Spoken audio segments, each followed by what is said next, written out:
making the switch from traditional statistical applications like SAS, STATA, and SPSS to Python, to R, and SQL, these type of coding languages.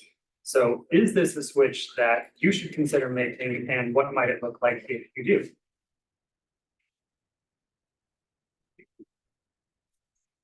All right, so we'll begin by talking about some pros and cons of making this switch. And then I'll go through a brief summary of each of these languages, Python, R, and SQL, and we'll compare them a little bit as well. We'll talk about why I'm highlighting these three languages in particular.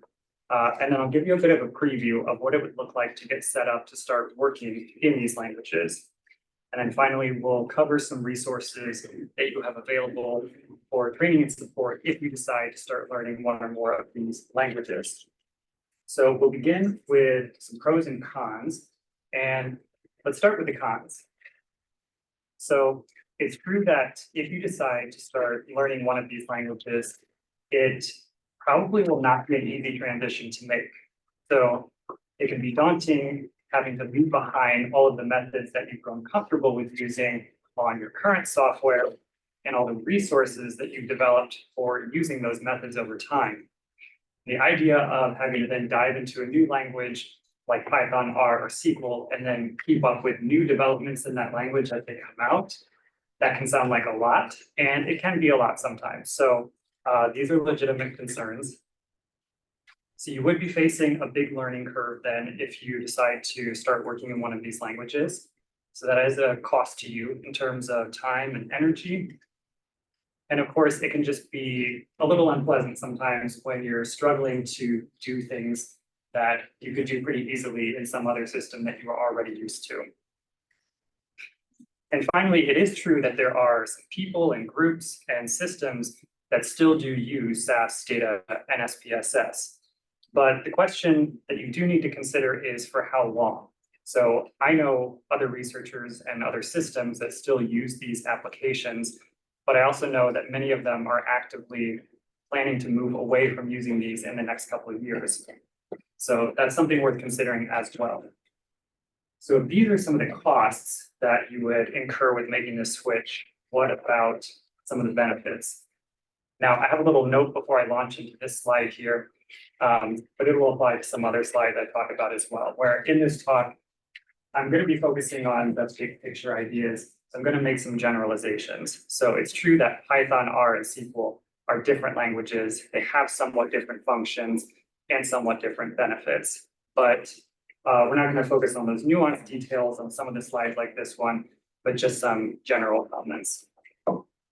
So one of the benefits you would have from working in these coding languages would be they're more conducive to working in open science. So all of the work you're doing with your code in these languages is then stored and documented in a script of code. And you can then choose to share that code with other members of the scientific community for them to use. And likewise, when you're developing your own code, you can make use of code that other members of the community have made available for you to work with. And it's true that with some of the traditional applications as well, you can write code in those and share as well. But those are always running up against this barrier of these expensive licenses. And that's always limiting who actually can use the code that you might share from those languages. So that's a problem that's largely overcome with these more open source languages. Another benefit would be less dependence on proprietary software. So let's say that at some point you change organizations and the organization that you switch to doesn't support a license for the software that you've gotten used to using. So if that happens, you're in a tough place. But again, you're not going to encounter that so much when you're working in these open languages like Python and R. You'll find that you have a lot more flexibility in what you can do in these coding languages as well. So the way I think about this is when you're using the traditional applications, it can feel almost like there's a set path for how to do some sort of procedure with your data that you want to do. And you just have to follow that path, or maybe you have a couple options. Whereas when you're working in these languages, it feels more like you're creating the path. Like first you have to start by just exploring all the different methods that you have available to use, start selecting which ones you actually want to use, and then figure out the options and customizations that you're using within those methods and packages.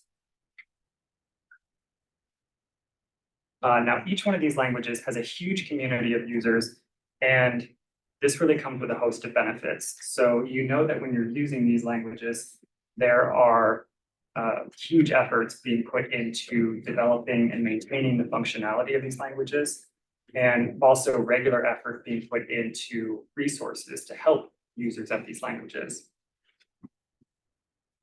And because of how popular and how effective these languages are, it's what everybody's looking for on job markets related to data science and other job markets as well.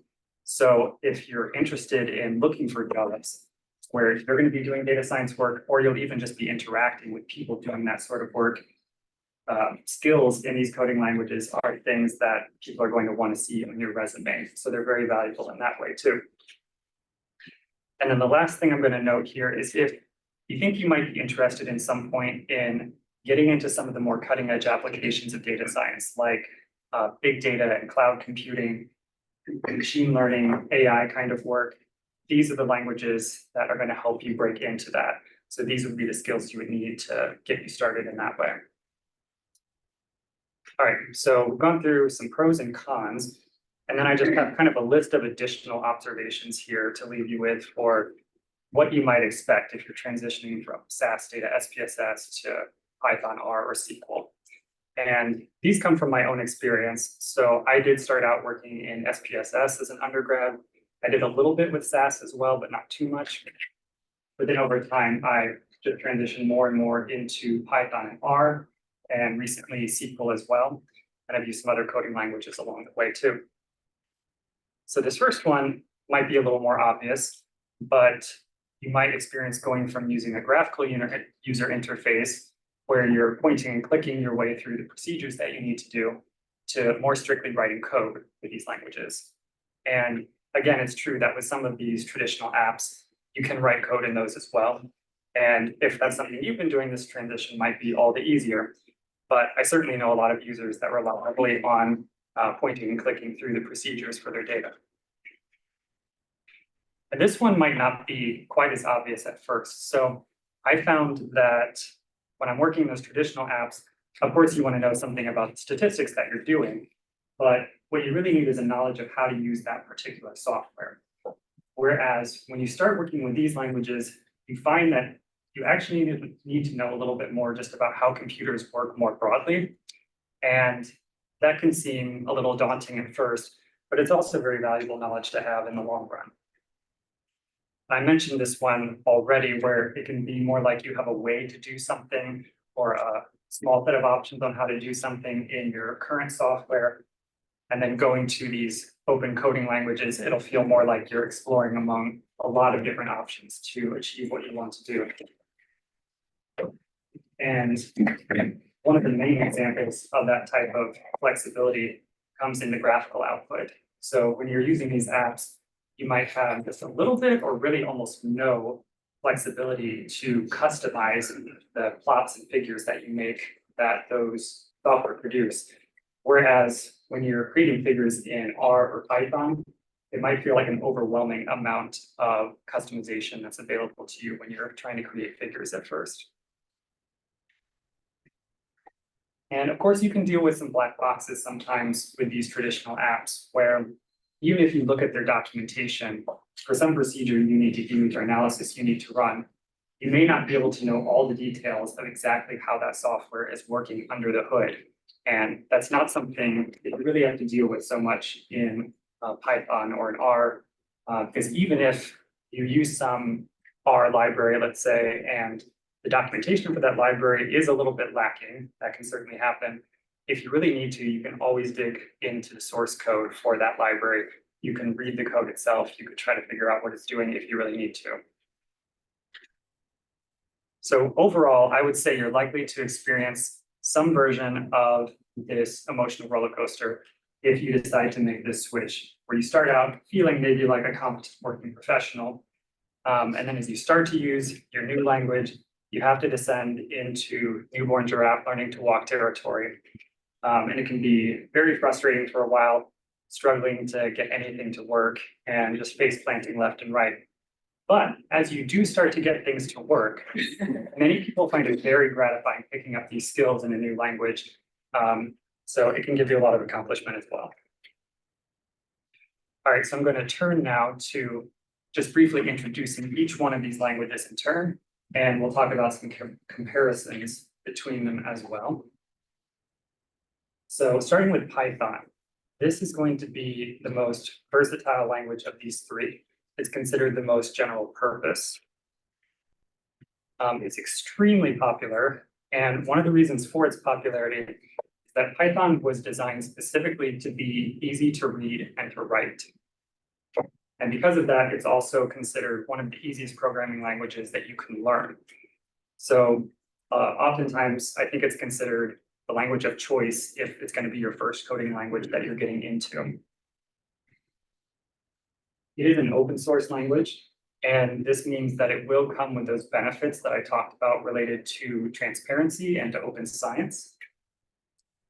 And when we're thinking about what people use Python for, especially compared to the other languages that I'm talking about here, it's particularly popular with users that are working on big data, machine learning, deep learning, artificial intelligence. However, it's still effective for more traditional types of analysis and modeling as well. So then turning to R, R is a more specialized language. So it was developed specifically for statistical analysis and data visualization. It's quite popular as well, but its user base is a little bit more focused around the heavy statistics users. And I don't think R is considered especially challenging to learn within the full spectrum of programming languages, but compared to something like Python, it's often considered a little bit more challenging to learn. It is open source as well, so again, it's going to come with those same benefits.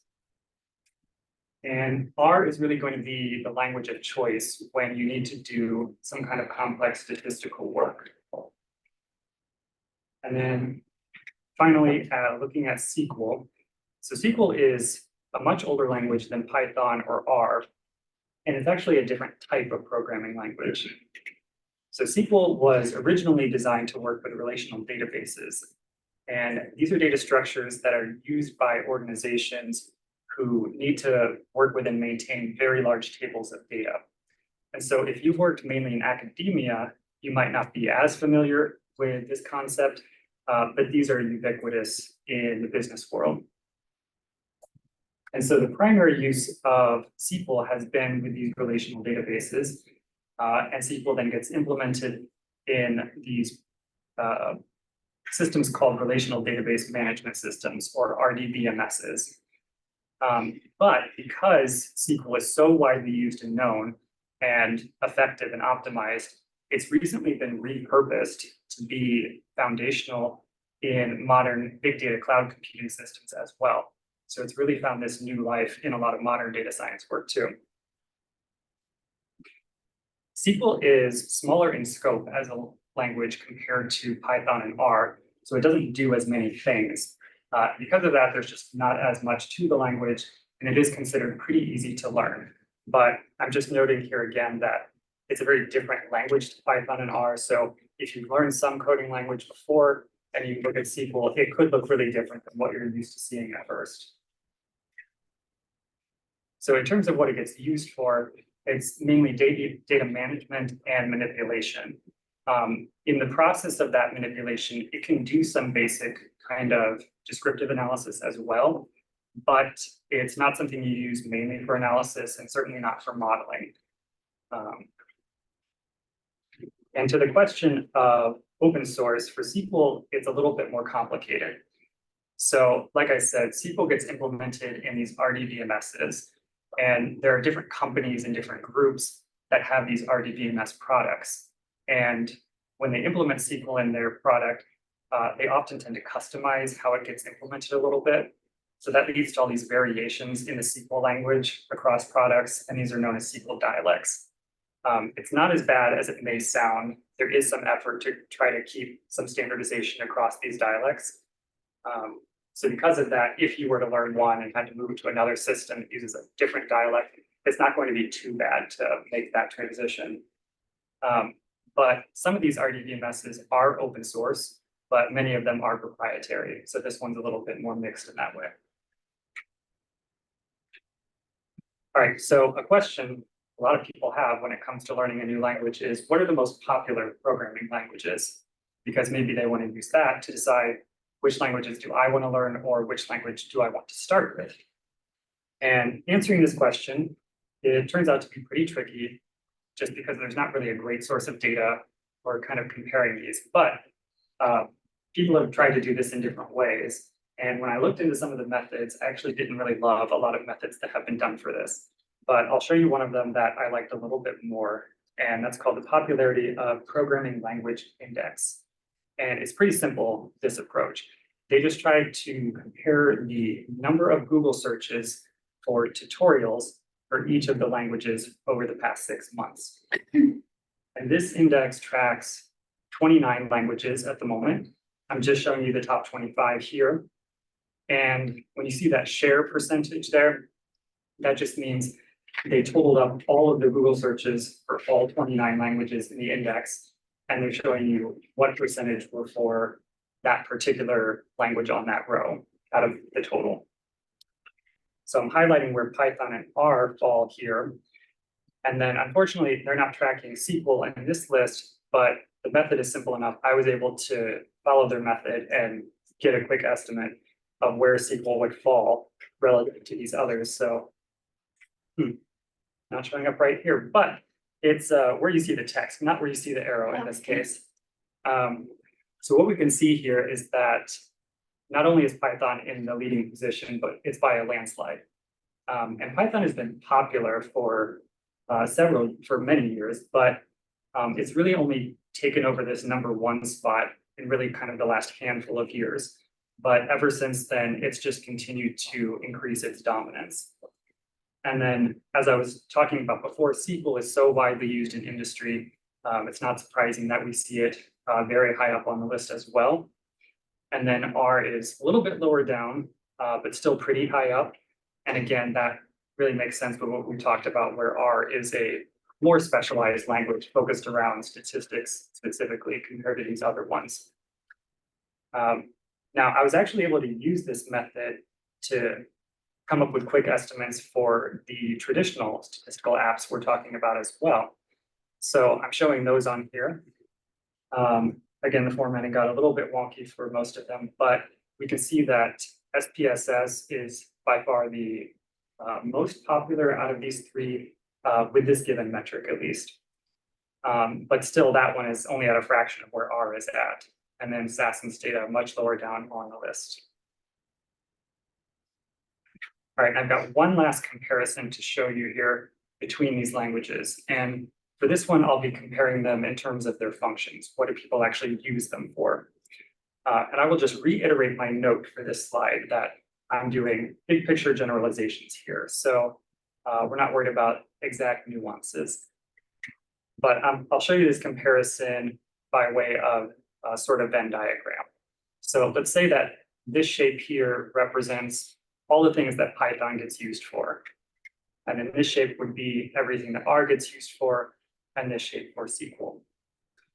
So for example, data manipulation is a very common task that all three of these languages are getting used for. But then when we start talking about data analysis and modeling, machine learning work, and data visualization, R and Python are getting used for that, but those aren't so much the domain of SQL. R specifically excels in its support for advanced statistical analysis. And then there's a preference for people to use Python for AI and deep learning types of applications. And then, as I mentioned, Python has a lot of other use outside of data science as well. So it's also very popular for software and web development. And then for SQL, we mentioned it has this integration with these RDBMSs, and that's specific to that language. So another way to summarize the information here is that if you're wanting to learn the most versatile and popular open source language for data science, you would want to learn Python.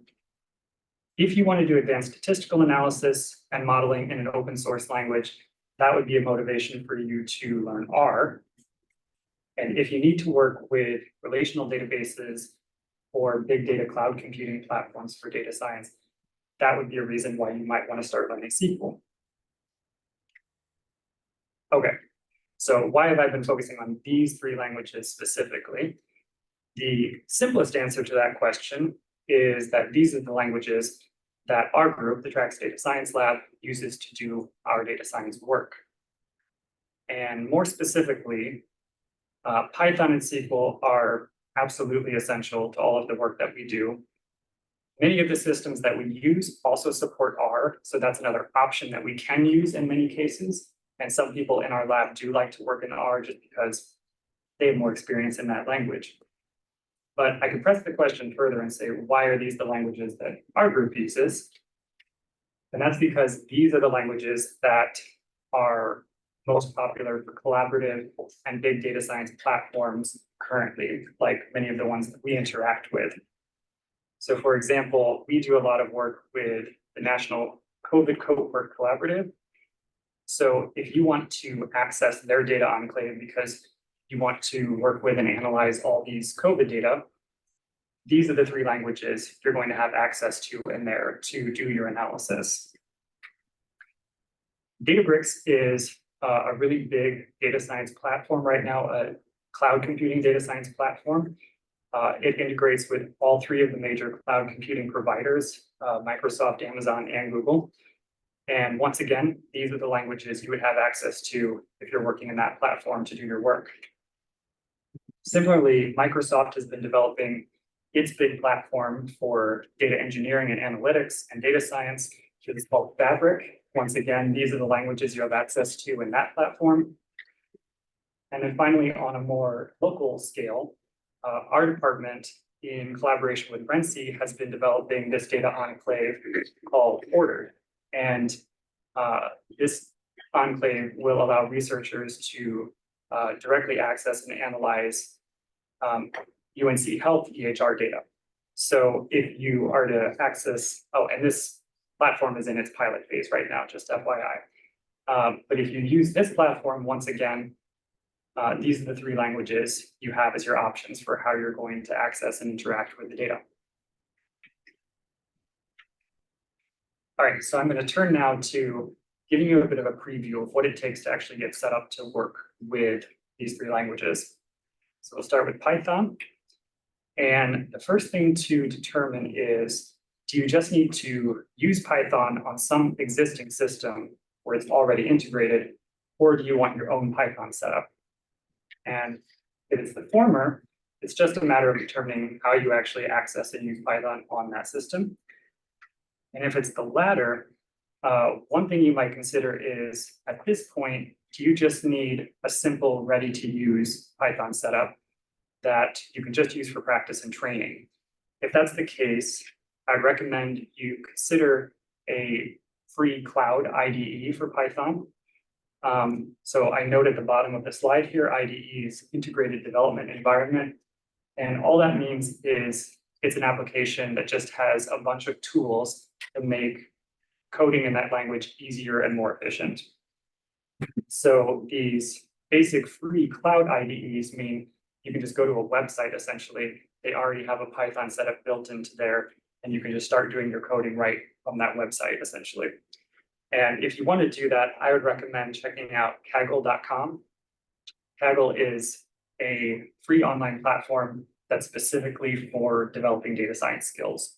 So they have an IDE environment you can access there if you want to start coding in Python or other languages. It's just pretty basic in terms of the performance that you can get out of it. So it's sort of limited in that way. If instead you decide you really do need to get your own Python set up on your own machine, what you need to do is first install the Python language from python.org. Then you would need to decide which IDE you want to use for your Python work. And you would install and set that up on your computer. So if you do that, I would recommend considering the IDE Jupyter Lab But I have to give a huge warning when I say that because it's really nice that Python is such a relatively easy language to write and to read. But in contrast to that, getting Jupyter Lab set up on your system is quite complicated and annoying, actually. It's pretty difficult in most cases, but there are a lot of YouTube videos and web pages to help guide you through the process if you decide you want to do this. And there are probably other IDEs you could use for Python that would be easier to set up. The reason I recommend Jupyter Lab in particular is because when you're writing your code in Jupyter Lab, it'll be in these documents that are called Jupyter Notebooks. They're also called IPython notebooks. And if at some point in the future you start working with some bigger data science systems, a lot of times when you're developing Python in those systems, they're using Jupyter Notebooks or something that looks very similar to those. So if you already get used to working in that format, it'll make it easier to transition to those systems down the line. And I'll show you what that looks like here. So this is an example of a, see if I can get that. This is an example of Jupyter Lab here, where it doesn't actually open in its own application window like a lot of other apps on your computer. It actually just launches within a web browser. So in this case, it's launching in Microsoft Edge. And if I get the mouse here, this main frame on the right side of the screen, that's the Jupyter Notebook I was talking about. So this is where you're going to write all of your code. And if coding isn't something that you've done a lot of, or maybe you've only done it in certain other languages, you might have envisioned something like these long text files just filled with dense lines of code, and then you run that whole text file at once to execute your code. And that is a way that you can code if you want to, but with these modern tools, you can do more than that if you want to as well. So in this screenshot I have here, I'm showing this line of Python code here. I've got it commented. And then when I run that line of code, that happens to produce a figure. The figure just gets produced in the notebook right underneath that code that produced it. And then you also have access to a lot of formatting tools in Jupyter Lab. So you can add all this formatting in around your code and your outputs too. Like I've added some text notes underneath here about these results. I'm using the formatting tools. They give me this clickable table of contents as well to navigate through the notebook. So when I'm doing working group meetings for projects that I'm in, a lot of times I just pull up the notebook that has the code in it because it has all the figures as well. It has any notes and formatting I want. So instead of having to write my code and then generate a separate report document, a lot of times you can just use the notebook itself. So that's what Jupyter Lab and Jupyter Notebooks look like. And then changing it up to R. So we'll start with that same question. Do you need your own setup, or are you going to use R on some existing system? Existing system, you just have to learn how to access and use it for that system. If you want your own R setup, this time it's simpler. Just get RStudio. Formatting is wonky again, that's okay. But RStudio is by far the IDE of choice for working with R. So, and it's also easier to set up than Jupyter Lab, I have to say. So when you get RStudio, this is what that will look like. Except when you first open it, you'll have white backgrounds with dark text. Mine just looks like this because I changed from the default theme. But you have these separate windows and they've got all kinds of tools to help you out. So this top left frame here is where you're actually writing all of your code. That's where you're writing up your script. Whenever you execute any code that generates text outputs, that's going to pop up in this console on the bottom left here. When you execute code that creates visual outputs like plots, those show up in the bottom right frame over here. And then you have this handy environment tab in the top right frame here that tracks all of the objects and variables that you created in your session. So for example, here, I've already executed this line of code where I read in a CSV file to an R data frame called data. So that's why we see this object called data over here. And it tells me how many rows, how many columns are in it. And I could actually click on this And it would open up a preview of that data frame over in this top left section as kind of a spreadsheet that you can just scroll through and preview your data set. So all kinds of handy tools in this IDE as well for R.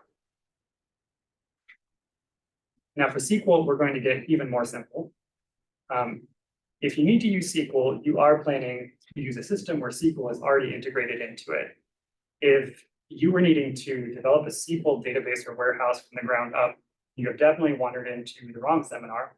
So all you have to do if you're going to use SQL for some data science purpose, you're going to be learning how to access whatever given system that you need to use. And as I mentioned, there's all these different RDBMSs for SQL. So I'm not going to show you a particular IDE for SQL in this case. Instead, I'll just show you a couple examples of what SQL code looks like. So as someone who's using SQL for data analysis or data extraction purposes, the type of SQL code you would be writing is called queries. And these queries always begin with a select statement like you see in these examples. So that means you're selecting some set of data that you want to pull and work with from these huge tables of data that the system has access to. But when you're pulling this data, you're not limited to just extracting data. You can do all sorts of transformations to the data as you're extracting it. And that includes running descriptive statistics in some cases as well. So in this top left example here, I had Microsoft Copilot just generate this example. I told it to give me an example using the minimum function. So it's doing an aggregation across the rows from some table, and it's taking the minimum from a particular column as we do that. And then this example in the bottom right is from a SQL coding style guide. It's just another example of a typical query you might see where it's pulling data from a table, it's doing some filtering to that data, and then performing aggregation before it gives you your data output as well. So in SQL, oftentimes you're using it to kind of pull and transform and clean the data that you're then going to analyze maybe in some other system if you need to do more analysis on it. All right, so finally, what are some of the resources you're going to have for training and support should you choose to dive into these languages? It's really only good news here. It has never been easier to learn and to use these languages than it is right now. And a big piece of that is AI assistant tools like Microsoft Copilot, which is running ChatGPT. So these AI assistants, one of the areas they really specialize in is coding support. So you can use these for on-demand help interactively as you need to read code, as you need to write code.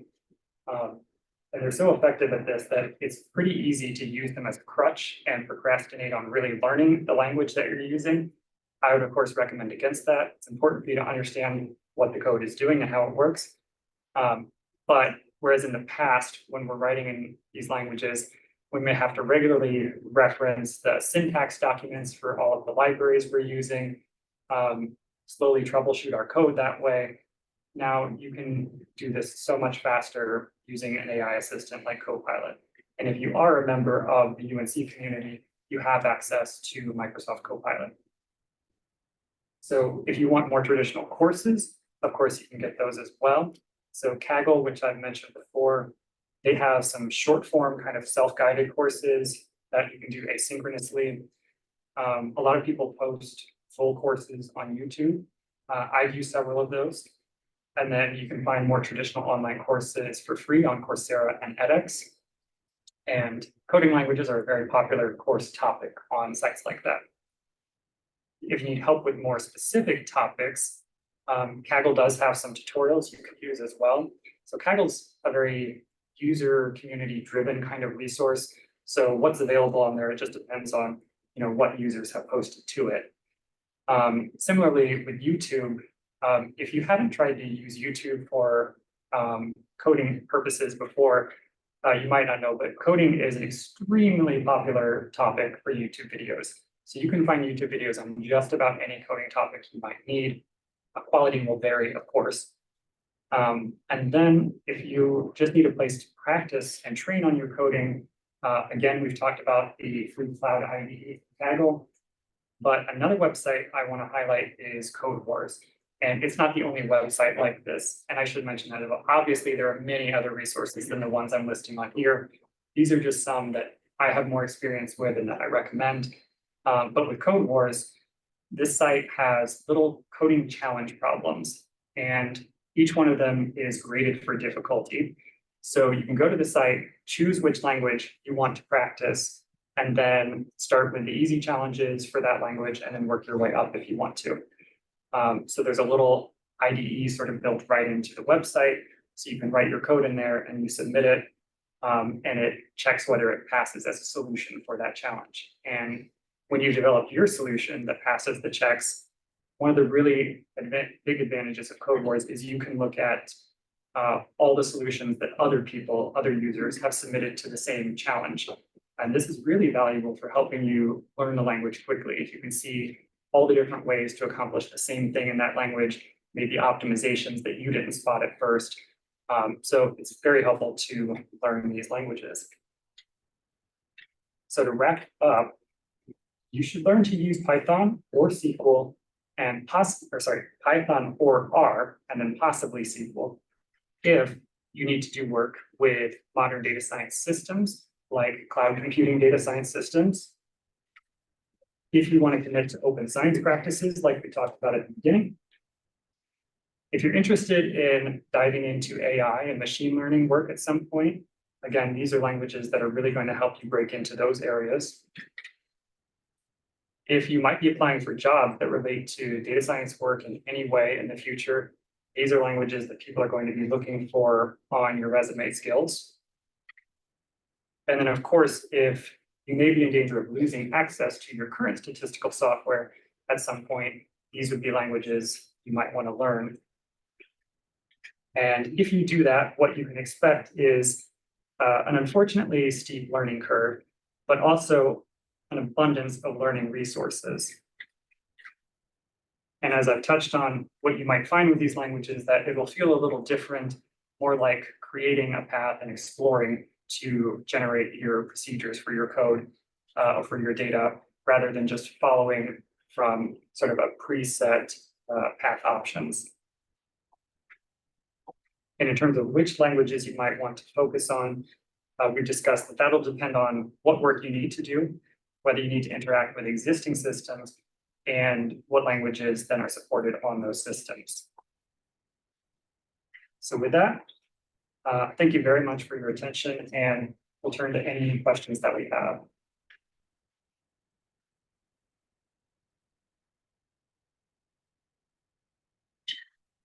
Nothing, Jack?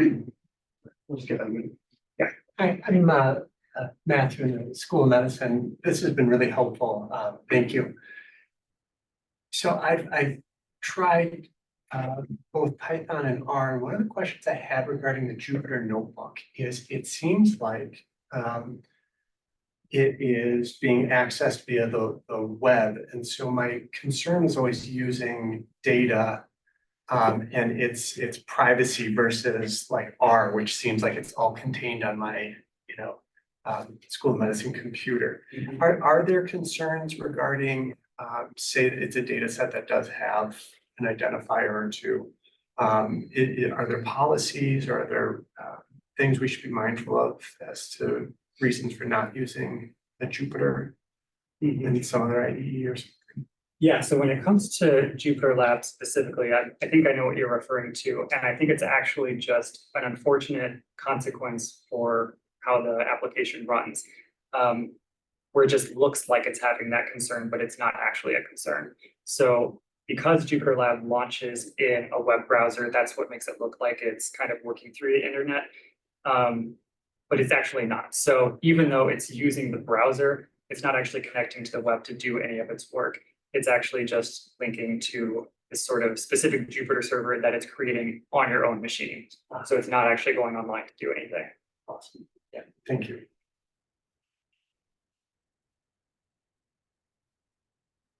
So within Python, there are a lot of different IDE options that one can choose. could you give any direction or assessment between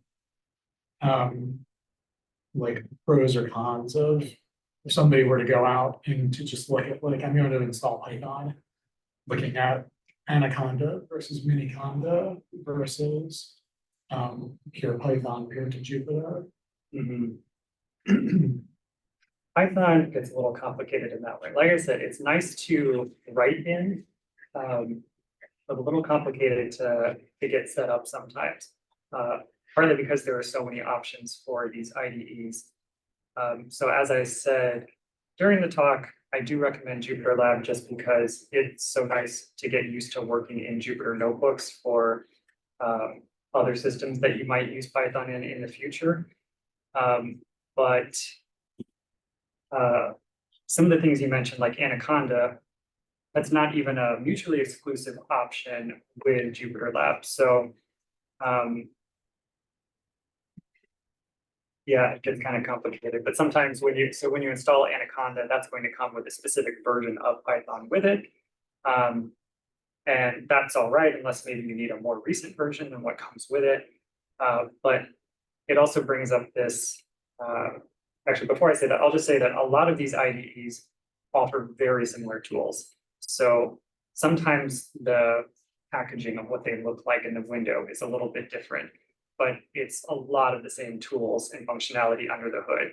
So largely, oftentimes I don't think it matters that much which IDE you tend to use. IDEs in programming have these like really strong cult followings, but people are able to use all the different ones to do whatever they need to do. It doesn't matter that much most of the time. But the other thing that can come up with Python are what's called environments. And that's something that if you're using Anaconda or Miniconda, that you're going to come up against. And I avoided going into that complexity during the main portion of the talk, but because you don't need to worry about these as a beginner user.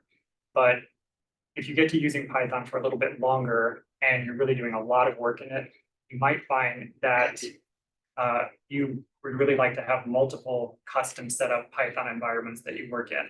So in one environment, you've got all of these packages that you need for your data science work. And in another environment, if you develop like a web app or something, you want all the packages that you need to do that in that environment. If you get to that point, you can set up environments, and you do that through something like Conda. And that'll let you separate these different Python environments. But it takes a little skill to learn how to navigate those things. But that's something that comes up more when you start going down the Anaconda and the Miniconda route.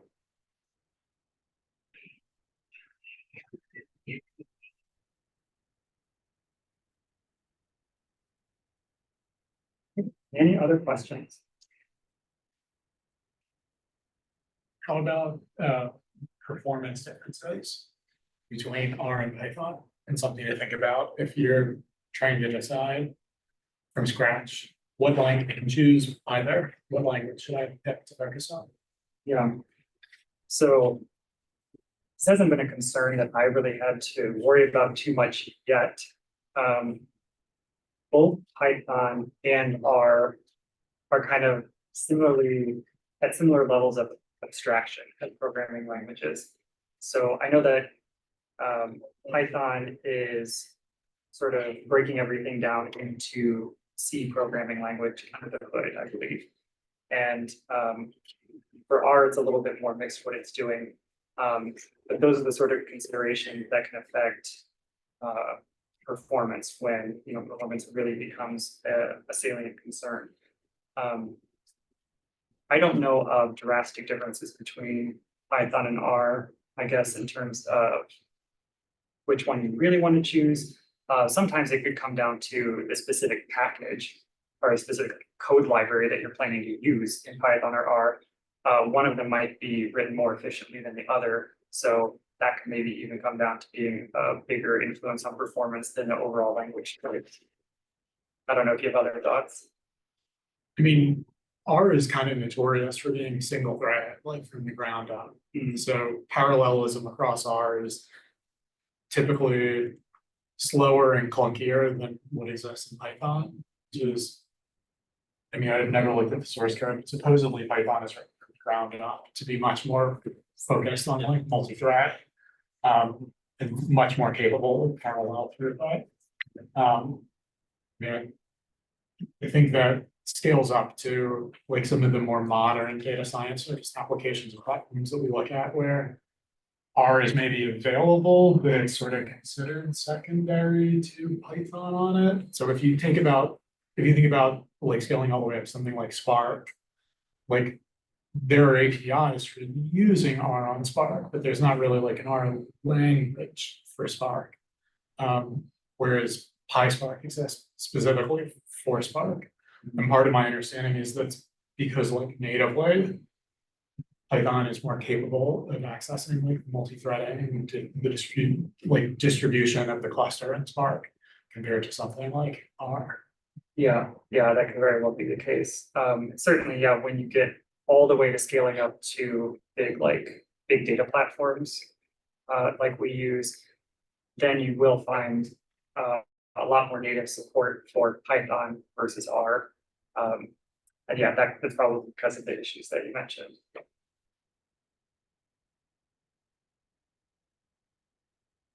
I know with a lot of like the paid software packages like SPSS and SAS, they have like a really robust like customer support base for like helping you through different problems with your installation or coding. Is there like a similar resource for like Python or I know it's like open source most of the time, but any good resources for those type of things? Well, yeah, so it looks a little different with the open coding languages, yeah, because you don't necessarily have a particular support service to go to. Instead, you get this more kind of community-driven approach. So you have more community resources. But before I would even talk about those, I would once again underline the huge role that the AI assistants can play. So I would bet that in most cases, you would probably find Microsoft Copilot to actually be much more efficient and effective for helping you troubleshoot code than you would the services coming from, a SAS and SPSS when you're solving problems in their software. So it's just extremely efficient for most of your support needs. But then beyond that, there are the other sort of things I talked about, like a lot of people post their tips to YouTube or to Stack Overflow forums and things like that. So we use more of those more often in the past, but now that we have the tools like ChatGPT and Copilot available, a lot of times they can shortcut it so you don't have to read through the Stack Overflow forums anymore and things like that. I would also like to say, personal experience, I spent more weeks of my life on the phone with SAS customer support, trying to fix screwed up SAS installations, which is so overwhelmingly complicated to install correctly compared to any of these tools. It's crazy. Like, even though there's not necessarily paid customer support, that's not necessarily a setback on like the actual support that's available relative to the complexity of what you should do for parts of the tool. Yeah, as I was prepping this talk, I did hear a lot of people cite those very specific support services that they know they have access to as a cause for hesitancy in moving to languages like this for their work. But at the same time, I saw many people also voicing their, concerns with how effective they've actually found those services to be at times. Yeah. I know that's a big picture discussion, but can you elaborate a little bit more on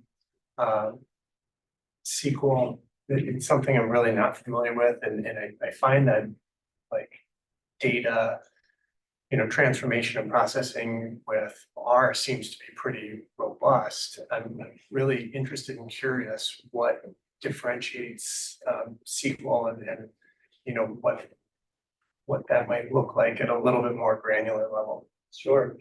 Yeah, and that's a great point for me to develop a little bit further. So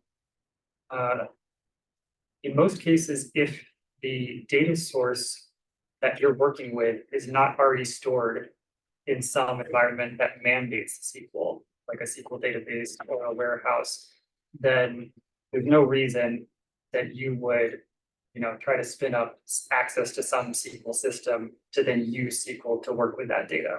So in those cases, if your data source is just something independent, like a CSV file or Excel files or something, there's no reason you wouldn't just use R and Python to handle everything start to finish. So SQL you would mainly use, if you're already having to interact and pull your data from an existing SQL data source. But then the other place where that can come in as well, as I mentioned just briefly, is that there are these big data cloud computing platforms now, such as Databricks that we use. And they have really, several years ago, they integrated SQL under the hood in there so that all of their stuff really runs based on SQL. And you can still use languages like Python and R in there. You can switch between the languages even as you find convenient. But sometimes you can achieve really efficient performance if you're already familiar with SQL, doing a lot of your initial data manipulation in those systems through SQL rather than Python or R. But yeah, there's no reason you really need to like dive into it unless you have to work with a data source that's already integrated with SQL. Out of curiosity, like some of the administrative claims data sets at like Odom, do they use SQL? And so to like access a sample of that data, would you probably interface with SQL? Peter, can you answer Out that? of curiosity? Yeah, I mean, I would say generally, just to back up, research comes in a lot of varieties. I would say there is the type of research, especially in public health, where the researcher is sort of getting data that someone else has already created for them, right? They're getting flat files, whether those are claims or whatever. SQL is typically not really relevant in that case because you're sort of getting your data set ready to go. Like you can just write in R Python, like, read the CSV or read, whatever file it is, or same thing in SAS, right? Like assign the lib name and read these SAS files. SQL is relevant because a lot of research and work doesn't happen that way, right? Like you are the person both doing all the analytical work as well as the person pulling the data. So you have to know SQL when your job is to both interact with the database and get all of the data and get it out. Because SQL is really the primary, if not just about the only language for interacting with databases to get data out and to manipulate the data, as well as to do all the types of administrative work, like updating and deleting, modifying, et cetera. So it's sort of it's not a simple like yes or no answer. So like in Odom or SHEPS or any of these other places that sort of maintain really large administrative or kind of other public health focused data sets. Typically a lot of those things at source are going to be in databases because it's just not possible or unwieldy to store, say, like terabytes of data in something like a CSV file. Those are going to be stored in a database for like a lot of technical and logistical reasons. And so somebody is going to have to be accessing that with SQL typically, even if it's SAS SQL, right? So I guess the other thing is SQL is so fundamental to working with databases, it's essentially implemented in every other language. Like there is SAS SQL that you write through SAS. There is a decent amount of drivers and other things for accessing every type of database through R, through Python, through pretty much every programming language, where typically once you get to the point of a database, you're just using a driver in that language to get the database and then executing SQL in that language. But that's only if the work you're doing involves hitting a database. Like if your work doesn't involve hitting a database, if it's simply I make a request to SHEPS and they're sending me this data set, then it's sort of more by choice. Like you can work exclusively in native SAS or native R or native Python.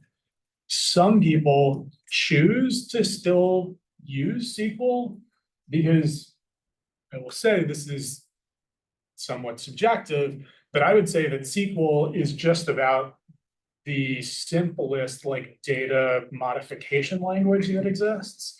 And in fact, a lot of the other languages even have basically copied the functionality of SQL. So like even if you look in R, if you look in Python, like the concept of joining comes from something like SQL. So some people, SAS is a great example of this. The actual SAS functionality for data modification is kind of complex. I think most SAS programmers sort of got to a point where they were using SAS and just writing SQL for a lot of the actual work they were doing inside of it. And you can do the same thing in Python and R. So at that point, like when you're just getting flat files, it kind of becomes a preference choice. Some people like the concept of working in SQL because it's very efficient for data modification. Some people, and that is to say SQL as implemented in your language of choice. Whereas some people are gonna want to just more focus on like, what is the Pythonic way of doing this? Or what is the R way of doing this? Independent of, like the sort of SQL mindset of that. But I don't know. I mean, I write a lot of SQL. I write a decent amount of R. I used to work in SAS and pretty much exclusively in SAS SQL. I only write a little bit of Python. I mean, Josh, JP, like, do you disagree with any of those assessments? No. Yeah, I mean, SQL, I think, comes up particularly in data science because it's so common in the data science pipeline that you're starting at the database. And so the first part of your pipeline is essentially SQL, even if it's written in another language, because you're hitting the database. And then once you have your data out and do the modification, you can write pure Python or pure R or something like that. But it's just not possible to do the database portion of the stuff without the SQL in a lot of data science stuff. That's helpful, thank you. All right, we pretty much hit our time here, so we'll go ahead and wrap up. If anyone has additional questions, you can talk to me after here, or I have my email on the screen if you need to contact me. But yeah, thanks so much for being here, and we'll hope to see you in one of our future seminars as well.